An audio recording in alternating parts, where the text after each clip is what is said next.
अस्सलाम वालेकुम। आज हम जिस टॉपिक पर बात करने वाले हैं वो है हमारा सीआरपीसी की सीरीज़ के अंदर वारंट ऑफ अरेस्ट। पिछली वीडियो में हमने डिस्कस किया था समन्स और आज की वीडियो में हम डिस्कस करेंगे वारंट ऑफ अरेस्ट। और इसके अंदर हम पढ़ेंगे सेक्शन 75 से लेकर सेक्शन 84 तक, क्योंकि 85 और 86 प्रोसीजर ऑफ अरेस्ट से रिलेट करते हैं और ट्रांजिट रिमांड से रिलेट करते हैं, जो हम अपनी रिमांड वाली वीडियो के अंदर डिस्कस कर चुके हैं। तो सबसे पहले जी सेक्शन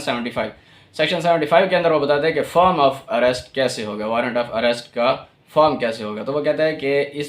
इसके दो परत नहीं होंगे, जैसे समन के दो परत थे, इसके दो परत नहीं होंगे, एक परत होगा और ये भी लिखा हुआ होगा और अदालत के प्रिजाइडिंग ऑफिसर या अगर बेंच ऑफ मजिस्ट्रेट्स उसको सुन रहे हैं तो फिर किसी एक के भी दस्तखत और मोहर काफ़ी होगी, ये उसके ऊपर होने चाहिए। और उसके बाद वो कहता है कि कब तक कंटिन्यू रहेगा। वो कहता है कि जब तक वो अदालत जिसने वो वारंट ऑफ अरेस्ट इशू किया है वो उसको कैंसिल नहीं कर देती या वो वारंट एग्जीक्यूट नहीं हो जाता, यानी जिस बंदे के ख़िलाफ़ वो वारंट है वो उसको गिरफ़्तार नहीं कर लेते, तब तक ये वारंट ऑफ अरेस्ट कंटिन्यू रहेगा, ये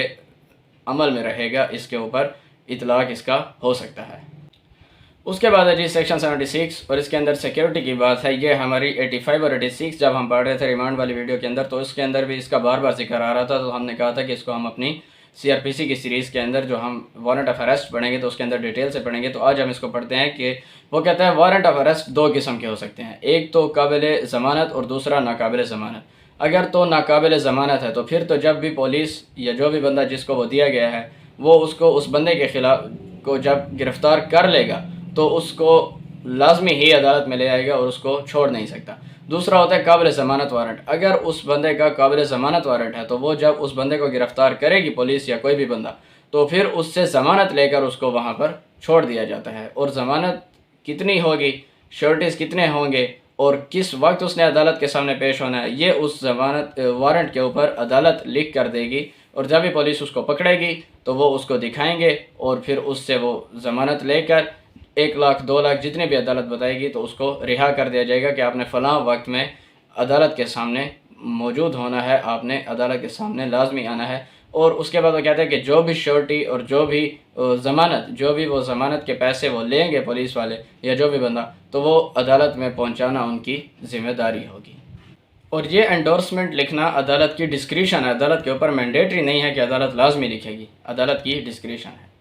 उसके बाद जी सेक्शन 77 के अंदर है कि किसको डायरेक्ट किया जाएगा, कि कौन जाकर उसकी एग्जीक्यूशन कराएंगे, तामील कराएंगे। तो वह कहता है कि आम तौर पर पुलिस वाले या पुलिस वाला, यानी कि पुलिस ऑफिसर या ज़्यादा पुलिस ऑफिसर्स को एग्जीक्यूट किया जाता है, डायरेक्ट किया जाता है कि वो जाकर एग्जीक्यूट कराएं। और अगर उसकी एग्जीक्यूशन की फौरी ज़रूरत है और मौके के ऊपर कोई पुलिस ऑफिसर या पुलिस ऑफिसर्स मौजूद नहीं हैं तो फिर किसी भी बंदे को अदालत या बंदों को दे सकती है कि आपने जाकर इसको एग्जीक्यूट कराना है। और उसके बाद वो कहता है कि अगर एक से ज़्यादा पुलिस ऑफिसर्स को दिया गया है वारंट तो उनमें से कोई एक भी करा सकता है और सारे भी करा सकते हैं, ये उनके पास डिस्क्रिशन मौजूद है।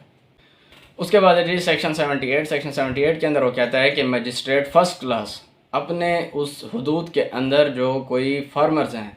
कोई लैंड होल्डर्स हैं, यानी कि मुजारे हैं या कोई बागबान हैं या जिनके कब्ज़े में कोई बाग या कोई ज़मीन खेत वगैरह है, तो उनको मजिस्ट्रेट फ़र्स्ट क्लास वारंट गिरफ़्तारी दे सकता है कि आपने इन बंदों को गिरफ़्तार कर लेना है अगर ये आपके फार्म के ऊपर दाखिल होते हैं या आते हैं। कौन कौन से बंदे, कोई भागा हुआ मुजरम, कोई अदालत का इश्तिहारी मुजरम या कोई नाकाबिल ज़मानत वारंट वाला मुजरम और जो कि अपनी गिरफ़्तारी से छुप रहा है, इन बंदों के ख़िलाफ़ वो उनको वारंट दे सकते हैं और वो फार्मर्स अपने खेत पर उनको गिरफ़्तार कर सकते हैं। जब उनको ये रिसीव होगा तो वह एंडोर्समेंट लिखेंगे कि हमें ये रिसीव हो गया है और जैसे ही वो बंदा अगर उनके खेत पर आता है तो वो उसको गिरफ़्तार करते हैं। तो गिरफ़्तार करने के बाद वो फ़ौरन अपने मुतलका थाने के पुलिस ऑफिसर के पास ले जाएंगे और वो पुलिस ऑफिसर उसको अगर उससे सिक्योरिटी सेक्शन 76 के तहत नहीं लेता तो फिर उसको मजिस्ट्रेट के सामने जिसने वो वारंट इशू किया है पेश करेगा। उसके बाद जी सेक्शन 79 के अंदर है कि जिस पुलिस ऑफिसर का नाम वारंट के ऊपर लिखा हुआ है कि इसने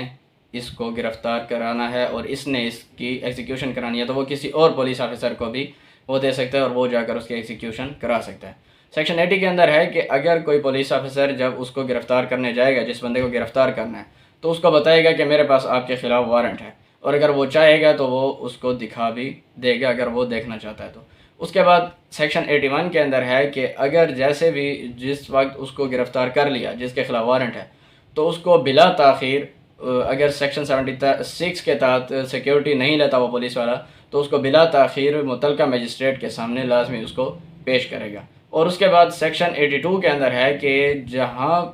سے بھی اس بندے کو پکڑنا ہے پکڑا جا سکتا ہے، یعنی جس کے خلاف وارنٹ آف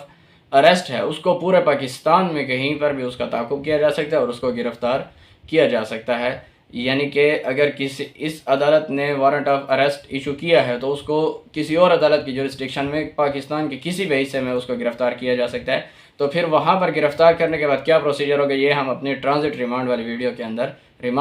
کے اندر ہم ڈیٹیل سے پڑھ چکے ہیں۔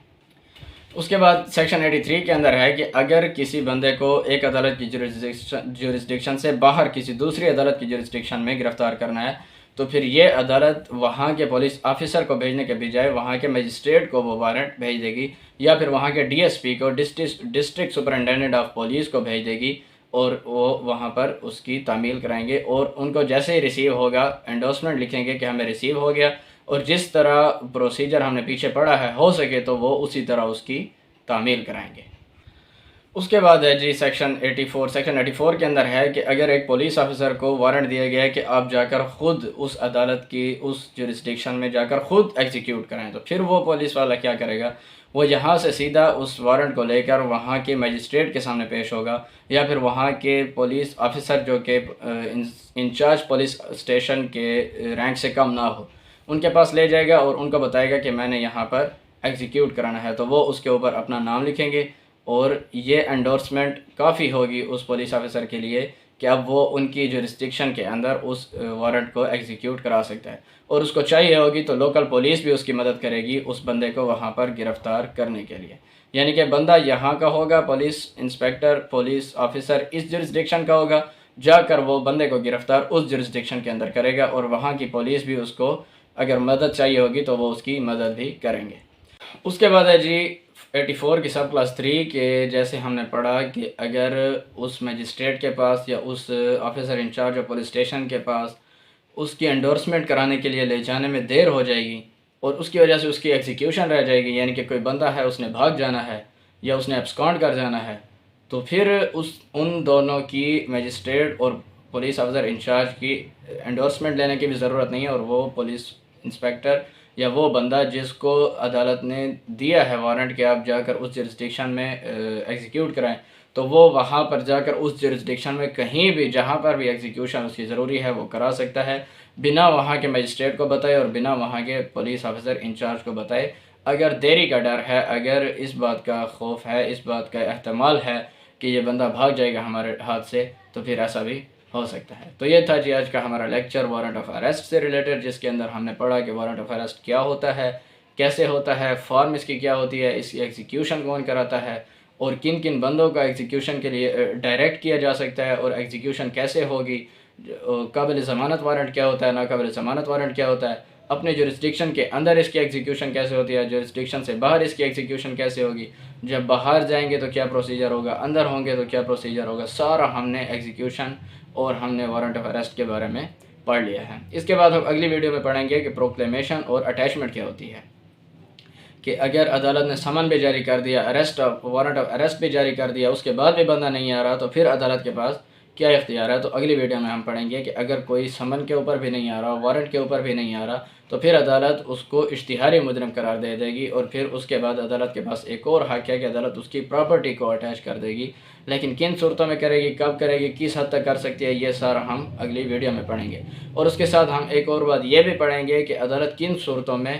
پہلے سے سمن کی جگہ پہلے سے ہی وارنٹ ایشو کر سکتی ہے، یعنی کہ طریقہ کار تو یہ ہے کہ پہلے سمن ہوتا ہے، پھر وارنٹ ہوتا ہے، پھر اس کے بعد پروکلیمیشن ہوتی ہے، اور پھر اٹیچمنٹ ہوتی ہے، لیکن کچھ ایسی سچویشنز بھی ہیں جہاں عدالت شروع سے ہی وارنٹ جاری کر سکتی ہے۔ تب تک کے لیے تھینک یو سو مچ، اللہ حافظ۔